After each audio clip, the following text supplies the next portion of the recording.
everybody. How everybody doing? Today, I'm gonna talk about a topic that is very trendy today, very important, and it's high time I shine on this issue today.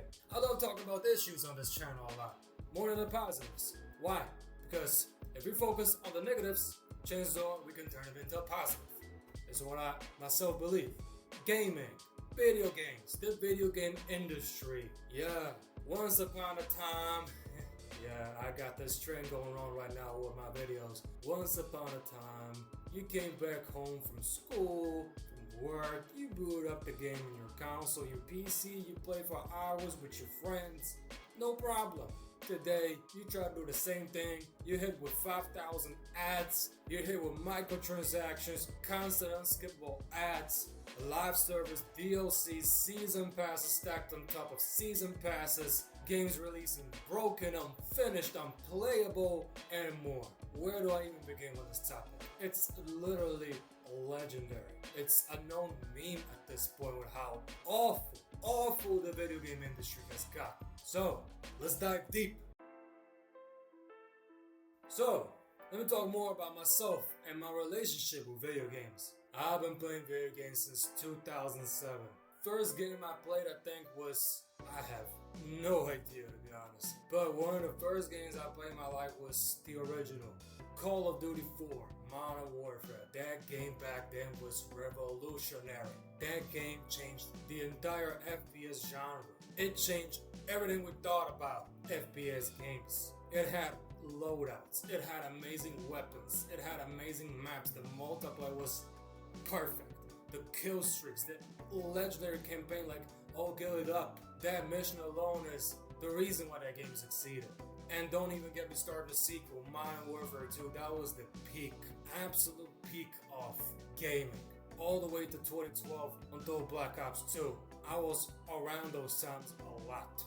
I wasn't really full into Call of Duty at that time though. I was mostly in racing games. Like y'all know, Need for Speed Most Wanted 05, Underground 2, Carbon, even Pro Street or Undercover and Hot Pursuit. Those games I hold deep in my heart. But look at Need for Speed today. It's a disaster. Little disaster like Criterion, like EA, they just abandoned that franchise. They abandoned that franchise to work on the next Battlefield game. Battlefield 6. It's crazy, man. How can you abandon one of the most iconic racing franchises ever made in gaming and entertainment history, man? They've been around since the 90s. Well, that's where their money goes. Wherever the money goes, that's where the products go. That's where the company goes to. But it's really sad, yeah, that's what happened for Speed. But anyway, in this video, I ain't just gonna talk about racing games. I'm gonna talk about everything regarding the gaming industry. So, I've covered that, what got me into gaming. Later on, I've been playing a lot of Battlefield, I've been playing a lot of Witcher 3, Red Dead Redemption 2, I've also moved to Xbox since then, because beforehand I was a PC gamer. I was playing nothing but PCs, I was claiming the PC master race until the end, and then yeah, I don't know why, I just slipped to Xbox, because there was a bundle with the Xbox with a game called Forza Horizon 3, which y'all know was also an amazing game. And yeah, I was on Xbox for 7 years until 2 to 3 weeks ago. I've moved to PlayStation for the first time in my life because Xbox has been struggling massively. Absolutely massively. This is what I'm going to talk about later in the video. But I don't want to dive too far from this chapter right now.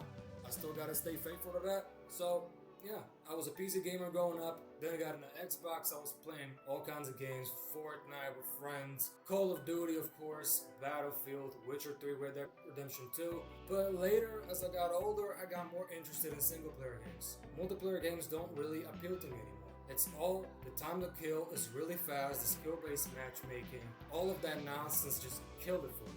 And it's just a bunch of sweats who play. Like Call of Duty is a perfect example of this. For example, Modern Warfare 2019 or Modern Warfare 2 the reboot.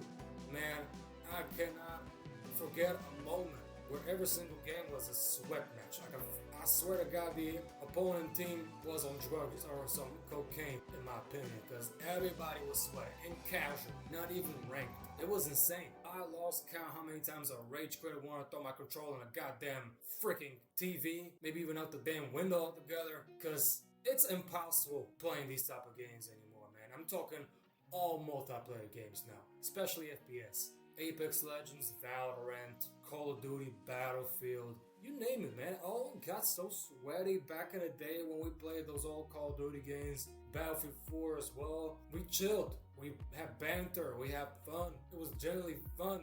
But now, playing FPS games today, but playing video games, any online multiplayer game today feels like a full-time job. And don't get me started on the battle passes. You have to grind for cosmetics. You have to grind to get any kind of items, weapons, all that type of stuff is just locked behind a paywall.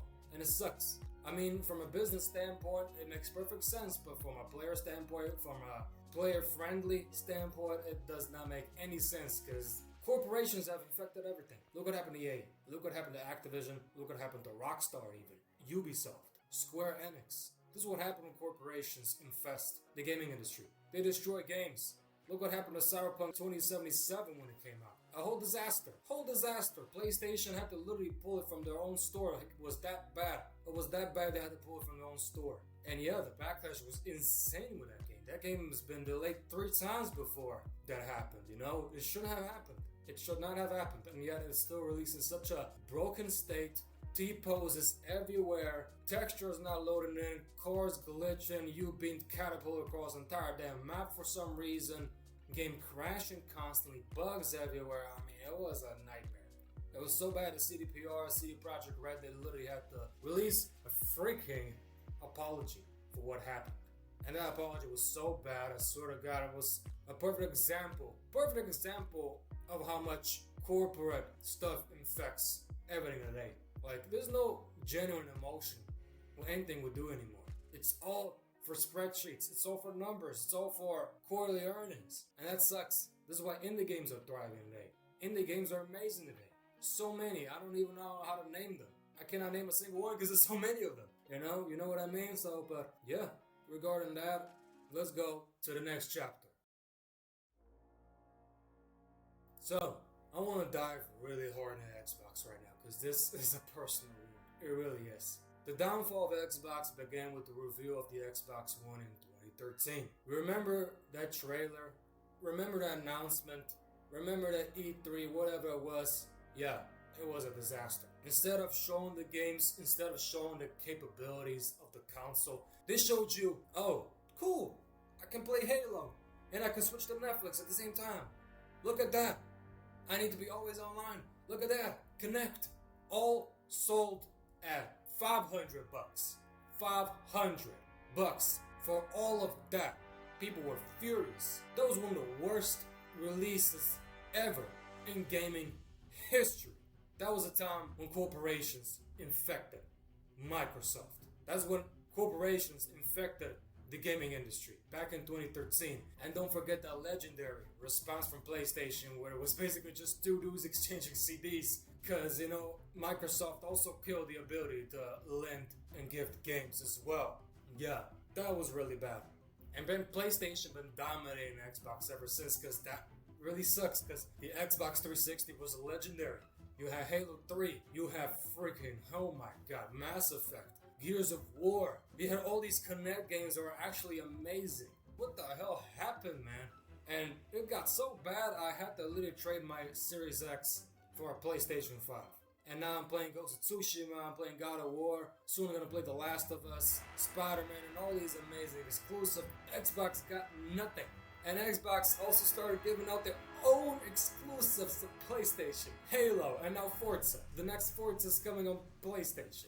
It's just insane to me. That's basically Microsoft confirming, yeah, we killed the console. So what? We got Game Pass though. Yeah, sure we got Game Pass. You make Game Pass so expensive, there's no point even owning that damn thing in the first place. And that's another problem, subscriptions today. You don't own anything. You do not own anything. You rent stuff all the time. You rent stuff so much, in a day you're spend so much money and you're never gonna own that game ever again. Like literally, you can pull off the damn store right now, in this moment. It's just insane. Like Game Pass is their entire business model now. But what's the point? What's the point? There's no games on there. It's all mostly third-party games, and what about first-party? Redfall, that shit sucked when it came out. Arcane Austin, I mean, come on, man. Come on. That was a talented developer studio. And what happened, Microsoft? You bought Bethesda, you bought Activision Blizzard, And what have you done with those two studios? You released Starfield, which was trash, just a bunch of procedural generated planets, more than half of them you cannot even visit really, just no real travel between planets, no real immersion, it's just freaking watching cutscenes. And I was really hyped for that game, by the way. I played it day one, I was on Game Pass, I was hyped, I had my Series X, everything, I was just so disappointed. It felt like playing Oblivion back in 2006. Like the goddamn engine from Bethesda, so outdated, man. So outdated. And to be honest, I think Elder Scrolls 6 is also gonna suffer the same fate, because Bethesda, they ain't what it used to be. The story of Fallout 76 and that whole disaster. But I don't want to spend too much time here on this video, because then it's gonna be 50 minutes long, so yeah. But yeah, Xbox really fell off the cliff really hard. People are pissed, and I'm really glad I moved to PlayStation, because being loyal to a brand means nothing anymore. You are not anything. You aren't anything to them. You're nothing but a product to them. They make money from it, literally. They try to control you with more subscriptions, with more paywalls, with more battle passes, more season passes, more DLCs, and more unskippable ads. Looking at you, Microsoft. I'm done with you. PlayStation, always. So, now, this is the game. This is the game that we've been waiting for since we were freaking children, probably. This is a game that for some reason is going through so much development hell, but the reasons are very apparent right now. Grand Theft Auto 6. Where is this game? Where the hell is this game? How many times has it been delayed so far? 5 times? 10 times? Like, oh my god, I was 10 years old back when GTA 5 came out. And now I'm almost 23. Are you kidding me, man? Are you kidding me, Rockstar? I mean, I'm telling you, man, Rockstar wasn't the same since Dan Houser left. Dan Houser was the soul of that company. He was the co-founder with his brother Sam. He was the main writer. He wrote every single GTA until GTA 5. All the Red Dead Redemptions, all the bullies. I mean, there's just one bully. Never a sequel. Everything that Rockstar released, pretty much, Dan Houser's fingerprints were all over. That guy, he was hard to work with for sure. And I did not like it when he bragged about the 100-hour work weeks when Red Dead Redemption 2 came out. That was brutal. That I did not like at all. But that dude was a freaking genius. And now he's gone. Which, understandably so, he's been at the company since the beginning. You know, he got exhausted. But the direction Rockstar went today is just unbelievable. Look what happened to them in September 2022 with the leak. How they could have allowed. Their security systems were so freaking trash. I mean, come on. A 17-year-old dude, 17-year-old child from the UK hacked into them with a goddamn Amazon Fire Stick and a TV. That's how bad Rockstar security is today. And a few weeks ago, they got hacked again. Nothing sensitive was, disclosed, but still, they keep getting hacked all the time. And I fear they're gonna delay the game again. And don't forget about the 34 fired senior devs back in November 2025. There was the first time in the history of Rockstar North that a protest was actually commencing in front of their offices due to the union busting. The independent unions of Great Britain, they really pissed. Basically, it was a whole private Discord group, but the issue is complex. I don't want to dive too deep into it, but basically the basis of the entire incident was Rockstar fired 34 devs, 31 from North, 3 from Toronto, for disclosing personal and confidential information regarding the company.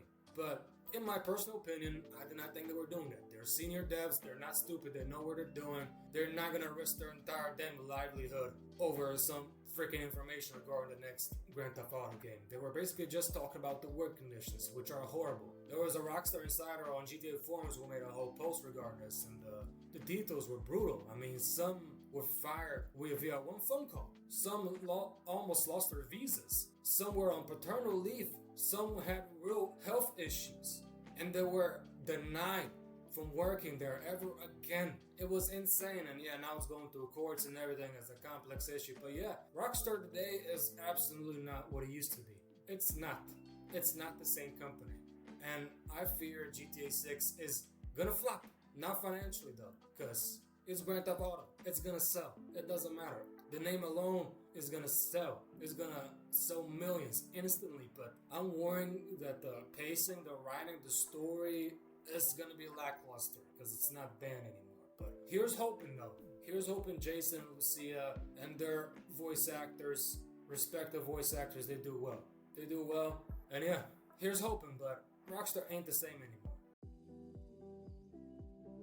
So yeah, regarding this video here, I dove pretty deep into some topics, but I could probably make another video regarding this because, yeah, the video game industry is really massive. It's complex. There's a lot of stuff to cover. You know, this was just the tip of the iceberg, but yeah, thank y'all for watching.